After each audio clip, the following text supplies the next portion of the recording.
Welcome to Spotlight on Jackson County. About the double whammy. Job creation and education and health going. A Tauntaun sleeping bag. Yes, as we go, a lot of changes take place. What about all this gridlock? And it's like,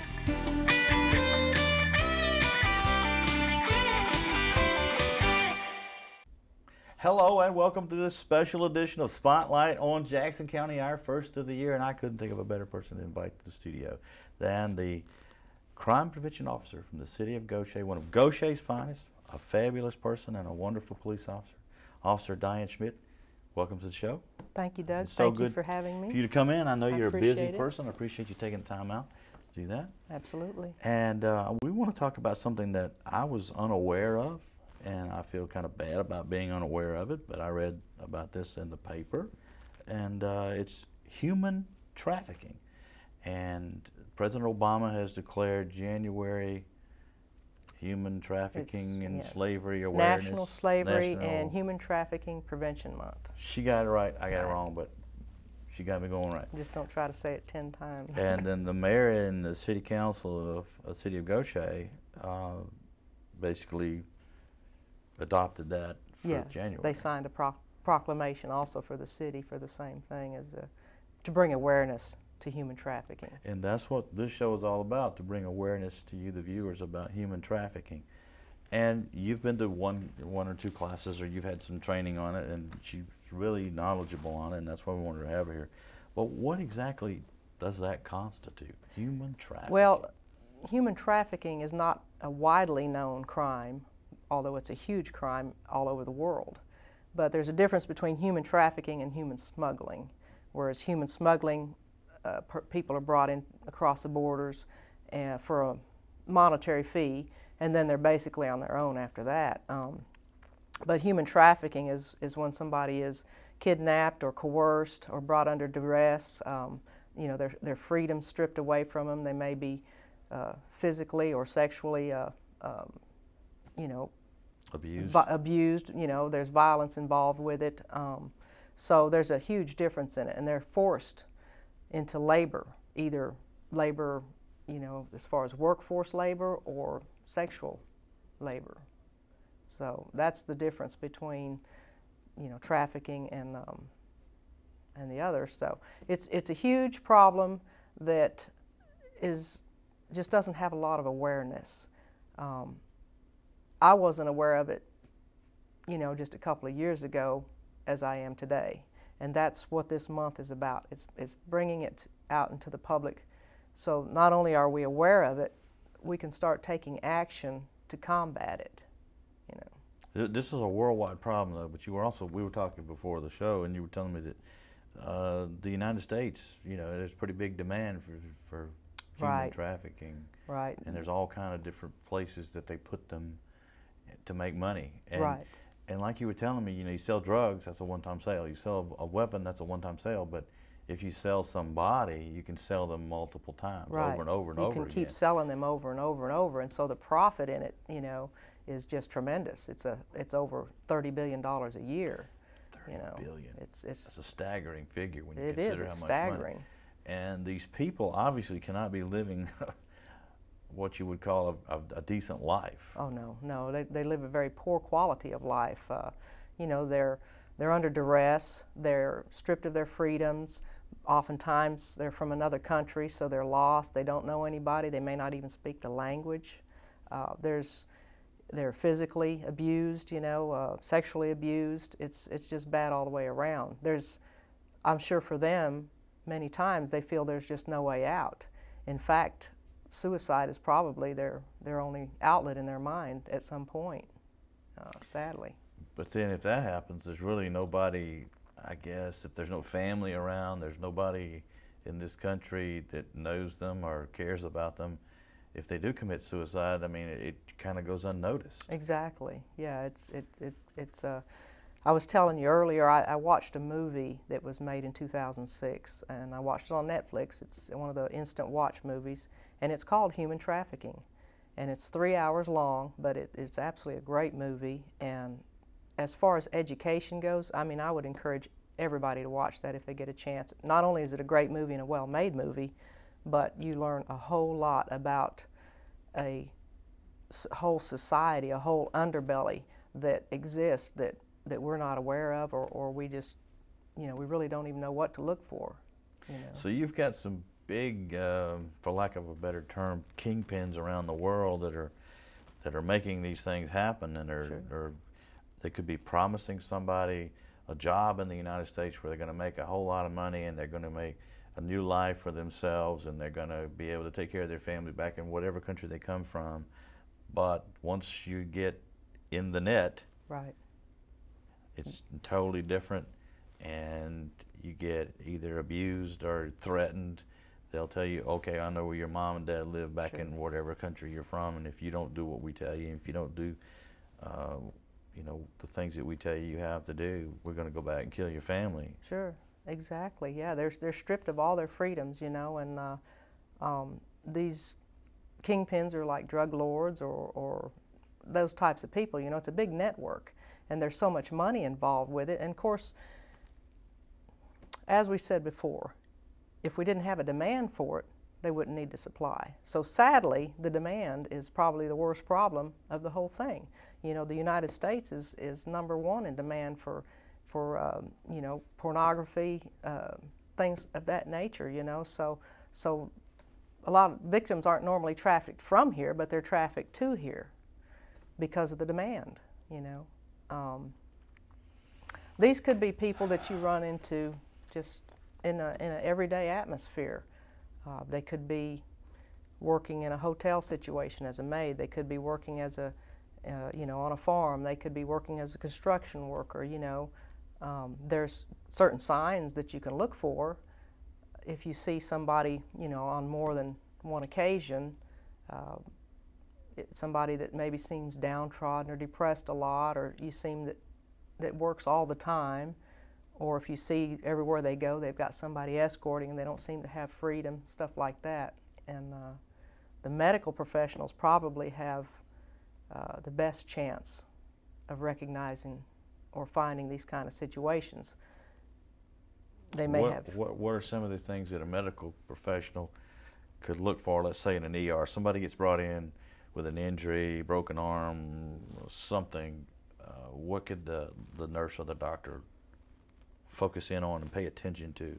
Well, a lot of it's going to be, of course, body language. If they're withdrawn or maybe afraid to talk to you or look you in the eye. They may have somebody that's with them constantly that doesn't want to leave them by themselves. That's a really good sign right there. They may have old injuries, maybe an old broken bone that healed by itself, something like that. So many of these victims are physically just tortured. But they don't want to lose the money, so sometimes they will bring them in for medical care. There's a lot of those signs to look for, but you'd have to get that person isolated away from whoever their escort is with them in order to talk to them. And then again, you'd have to earn their trust in a lot of situations. They're going to be too afraid to talk to you. They may be threatened. If you say anything, I'll kill you, or I'll kill your family members back home, or things like that. So earning their trust would be difficult. This really sounds like a tough one to handle, a tough one to ferret out, a tough one to I don't know, for lack of a better word, fix. Yes, it's difficult to isolate. It's difficult to prosecute. I think in 2006 the statistics were pretty low on prosecutions. I think for every 800 people trafficked, they had one prosecution. Proving it. Now, if anyone under 18 is involved in any type of exploitation, and you don't have to prove that they were under duress or coerced, that's an automatic prosecution right there if it's a child. So. But it seems like it's very difficult to prove these cases. It is. It's difficult to prove. The victims a lot of times don't want to talk. It is the scope of and magnitude of this crime is tremendous, but I refuse to believe that there's nothing that can be done. So that's part of it, is getting the public more aware of it, educated about it, signs to look for.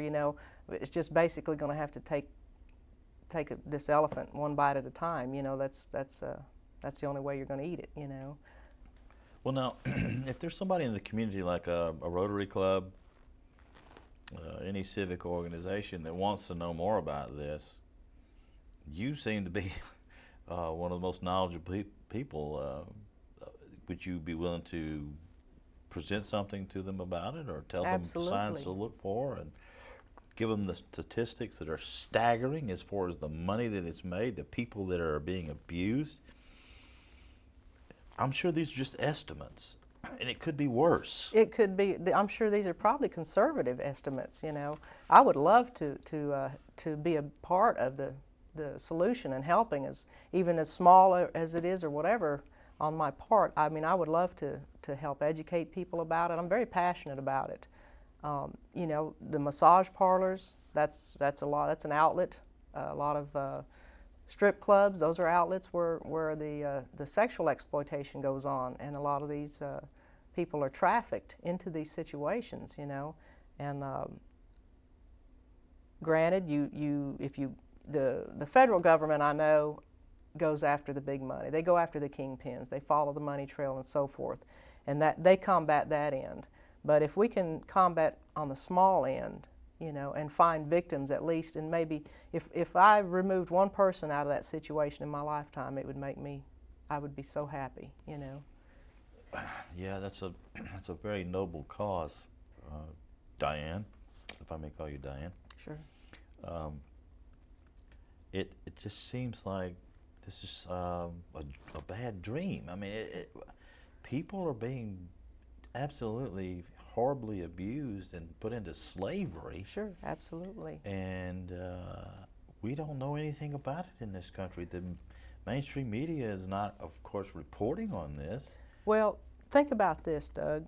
We, just in the United States alone, sometimes you have runaway kids. And a lot of times runaways will be approached by a pimp. And these are just kids, so they're, you know, they're easily convinced of anything. And then they'll put them out as prostitutes or whatever, and that's still the same thing. That's human trafficking. You know, it's still enslaving somebody. So it goes on just on our own soil alone. You know, it's worldwide, but it's in different. There's different aspects of it as well. You know, but it's all encompassing of human trafficking. Anytime somebody is stripped of their rights and freedom, then that's basic slavery. I guess the United States, though, is an attractive location for them to bring these people to, because even in a bad economy like this, there are more low-wage jobs available to these people that have to work, and they have to pay these people that brought them here under duress. Right. A lot of times they promise them that American dream, you know, and they'll charge them money and you know, tell them, well, you know, we get you over there and you can work this debt off. Well, once they get them over here, they never return their documents to them, like passports or birth certificates. They hold that back until the debt's paid. The amount that they pay them is so minimal that the debt, that it would take them a lifetime to pay the debt back. So it's all false promises, you know. But if an employer has got to sometimes recognize what's happening with this. Oh, sure, absolutely, absolutely. And if you have an undocumented worker, right, or you see somebody picking this person up every day that obviously isn't their husband or somebody that they're friends with, and you see signs of abuse, it's up to them to come step forward. Well, the problem too is 46% of the time these people are being trafficked by people they know. It could be a family member.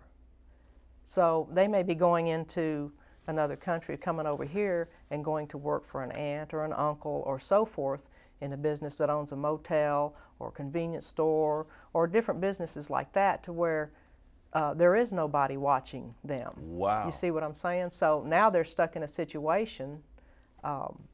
Actually, the story was told to me about 10 years ago. Young boy and young girl, you know, 18, 19 years old, were promised that dream to come over here to go to school. And they were being held against their will to work in this motel for their family members, and no school in sight. you know. Oh, God. So it's horrible. It's sad, you know. But if you do recognize that, please Sure. tell somebody about it. And even on our own soil, as we were talking about these runaway kids and so forth that get exploited into prostitution or making porno movies, things like that. You know, that's a lot of the industry right there, sadly. But we don't pay as much attention to them in a lot of ways because they're a lot of times throwaway kids, things like that. Kids where parents, you know, don't care, or parents, you know, they run away from a bad situation into a worse situation. So these pimps take a hold of them, and they spend their lives. Of course, they get into the drugs, you know, naturally to escape reality, and so it's commonplace in our own soil. So that's part of it too. That's something we can help too, right there. And I'm a firm believer in busting these Johns. You know, the demand. We can't let the John go and keep busting the prostitutes. The Johns have to be prosecuted. Of course, if there's no demand, then there is no drugs, there's no prostitution, there's no anything illegal. Right. So Sadly, the it's demand worse than it ever has been in history. Is driving the industry. Exactly. Slavery today is the worst it's ever been in history of the world. There's 27 million people enslaved today in the world. 27 million people enslaved worldwide. Right. That figure is astounding. Right. I'm going to say that one more time. 27 million people enslaved worldwide. 27 million. Imagine that, folks. That's a figure that's unbelievable. We're going to have to take a short break here. Welcome back to Spotlight on Jackson County. We're continuing our interesting conversation about human trafficking with Officer Diane Schmidt. She's the Crime Prevention Officer from the city of Goshen. Diane, again, thank you for coming into the show. Thank you for This is having an me, Dave. extremely interesting subject that I personally will admit to not knowing that much about. But it seems to be something that's taking place in the shadows that nobody really wants to talk about or expose. Right. Well, don't feel bad about it. There's few in the public do know about it, but that's the whole key to making this month. You know, the prevention of it and the awareness of it is to start educating people about it. Like we talked about earlier, the magnitude of it is huge, but you know, I refuse to give up or refuse to believe that there's not at least some solution to saving some of the victims in these situations. Even on the internet, there's stories of victims that have been brought out or saved out of that situation, and they talk about, you know, how bad it was and how thankful and that they are that they're not in it anymore. But are those rare occurrences? I'm sure there's somewhat to like rare 27 compared to, million, well, there's compared to the amount of people that are enslaved, yeah, that would be rare. You know, it's just, like I said, it's a huge monetary crime. So on the greater scheme of things, that the federal government's very much involved with it, as other countries. You know, they have adopted different laws and statutes to combat it as well, you know. But it just seems like it's not like your normal crime that you can really go after the information and find these things out. I mean, you have to have witnesses, you have to have testimony, and if these people are really feeling threatened with their lives or the lives of their family, or they're being abused, and if they even talk to somebody and they're suspected of maybe giving somebody a tidbit of information that maybe get beaten and tortured, I mean, I can see where this would be a tough one. Right, right. Well, I'm sure that's what makes it so inviting, you know, for the criminal aspect of it is if every which way you look at it, the profitability of it, you know, being able to sell somebody over and over, the fact that they can coerce these people and threaten them and put so much fear in them that they don't talk against them, you know, so you have no witnesses. So I'm sure that's what makes it appealing to, you know, the larger scale criminal. But again, it's, you know, awareness, education, and I certainly would be happy to speak to any group or group of individuals and and start educating down here. Well, that's what we need to do, and that's why we brought you into the show here, and we appreciate you coming in, because you have really shed light on the subject that I admittedly knew very little about, because it just, I don't hear that much about it. I don't see that much about it. I don't read that much about it. Like I said, the mainstream media doesn't cover it. It seems to be something that people just don't want to talk about, or they don't want to cover because it's not a sensational story. But, you know, I could see where just liberating one person out of that would be a sensational story. Right, right. Rather than some of the stuff that they're covering now. We have, Mississippi does have a group that is actively, you know, bringing awareness to the human trafficking. And I forgot to bring the information on the name of the group, but that's the place that I took the class in, up in Jackson. They have been, you know, legislating for stricter laws, and they've really worked hard. And some individuals involved with that group that have just tirelessly put their time into it, you know. And that's another way that we can help as just the public is to encourage more legislation, you know, campaign for more legislation on stricter laws and things like that, so that if that opportunity does come about, you know, we're ready to prosecute. You know, we're not trying to figure out what to prosecute them for. We'll have a specific black and white law against it, you know. So. Do you find that a lot of police officers are unaware of this also?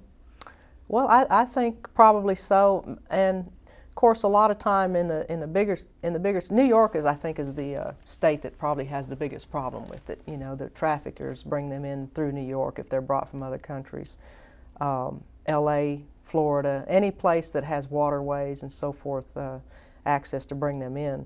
So a lot of the bigger cities, I'm sure, are more educated on it than the smaller communities like ourselves. But that's not to say we can't be educated on, and that's not to say it does not go on where we live in a small community, because it goes on. It's going on here, right here in this city, our city, each and every day. I would think that maybe a smaller city might be easier to do this in and not bring attention to it. But we do have New Orleans right over to our west, and we do have the Port of New Orleans, and I could see where that would be maybe one of the major ports of entry also. Very much so, probably too, you know. Any place that has, you know, allows the strip clubs and those type of places too is going to be a harbor for that type of place. One more time, if somebody is interested, though, they can call the Goshen Police Department and ask for you, and you will go out and you will be glad to make a presentation about this and educate them, as you have been educating myself and our viewing public here about this serious problem that's not only in the United States but worldwide. Absolutely. And there are people that are suffering every day. I cannot imagine what it would be like to not have my freedom. Like you and I were talking about, we live in the best country in the world, no matter what the problems we may be experiencing, and we do enjoy the freedom. Absolutely. And I couldn't imagine not having that. I can't either. Not only not having your freedom, but have to endure physical and sexual torture every day. You know, every day you wake up, knowing that you know, the things that you'll have to do is not normal. It's not. That's not what you're supposed. Not how life is supposed to be lived. You know, it's not a life at all. No. In fact, you know, it's pure hell for many of them. But I couldn't imagine how I would feel if somebody was constantly threatening to kill my family back in another country every day if I didn't do exactly what they said, or how they said I was supposed to do it, or work 18 or 20 hours instead of an 8-hour shift. I mean, I can't imagine what kind of life that would be. Exactly. So if we can do anything else to help, please let us know. And if anybody has any inkling about any of these signs that that Officer Schmidt has talked about, please don't hesitate to call Goshen PD and call your local police department. There's a couple of online websites you can go to that have hotlines, that have numbers. There's the Polaris Project, and the other I believe is called safeharbor.org. Polaris Project, they have numbers you can call to report this type of thing that's going on if you think it's going on. But call your local police department. You know. Okay. Now you do other things. You're the crime prevention officer, and one of the things I want to talk about before we run out of time is the Neighborhood Watch program, which I think is something that we all kind of need to return to, because I can remember growing up, I mean, we all looked out after each other. Sure. We knew our neighbors, we knew their names, we watched out for their property and vice versa, and it seemed like it was a little bit safer time back when I was coming up. Yeah. And we've gotten away from that. Sometimes people live right down the street from their neighbors. They don't even know who they are, what their names are. They've never really met them other than to say hello when they come home. I mean, so if somebody wants to start a Neighborhood Watch program, you're the person that could help them do that. Absolutely. We've got probably 15 neighborhoods going in Gaucher today. Yeah, they just need to give me a call if they want to get one started up. If somebody wants to step up and be the coordinator, that's a big help to me. And it's not a hard job. And I will come do a presentation for them. I'll bring all the materials, educate everybody on, you know, what Neighborhood Watch is about, what's expected of them, teach them how to identify people, you know, things that we need as from the police department side of it.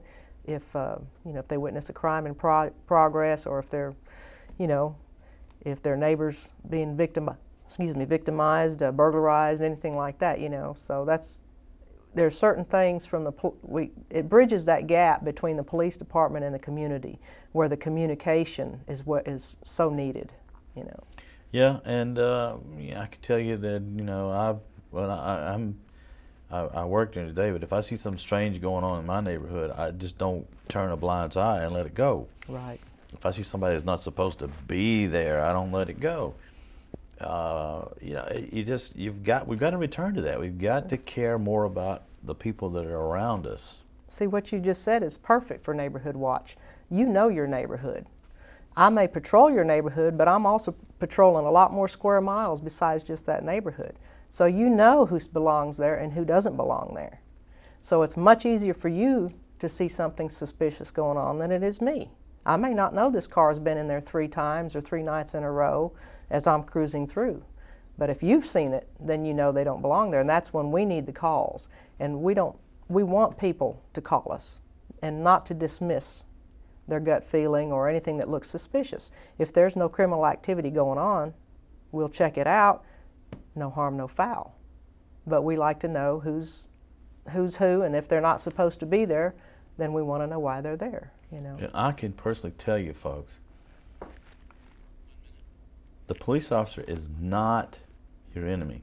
They are your friend.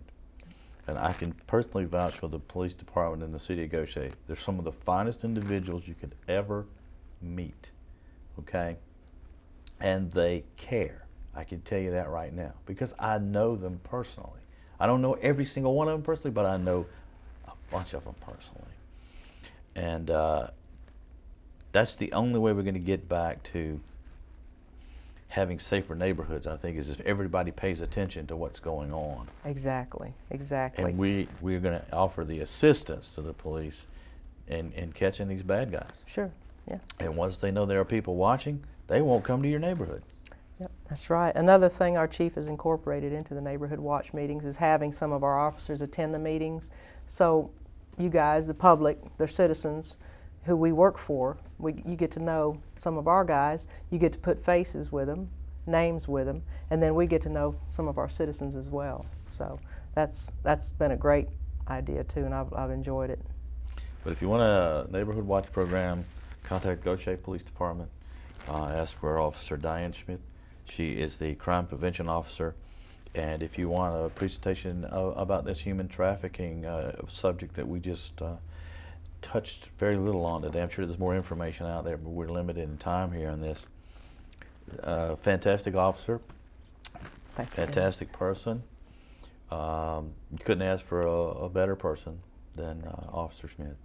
And I'm really proud to be a citizen of the city of Gaucher, and I'm really proud of the police and fire department in the city of Gaucher. They're some of the finest people you ever want to meet. They really are. Thank you, Doug. We Thank appreciate you. that. Appreciate you coming into the show. Thank you. It was a great show. You're gonna have to come back and tell us more about Neighborhood Watch and something about that. We just kind of ran out of time. Yeah, that's fine. Well, great. Great. Thanks for coming in. Thank you. And thank you for watching this very special edition of Spotlight on Jackson County. Never forget what our first responders are doing for you every single day and night, and what our soldiers in the United States and overseas do for us every single day and night.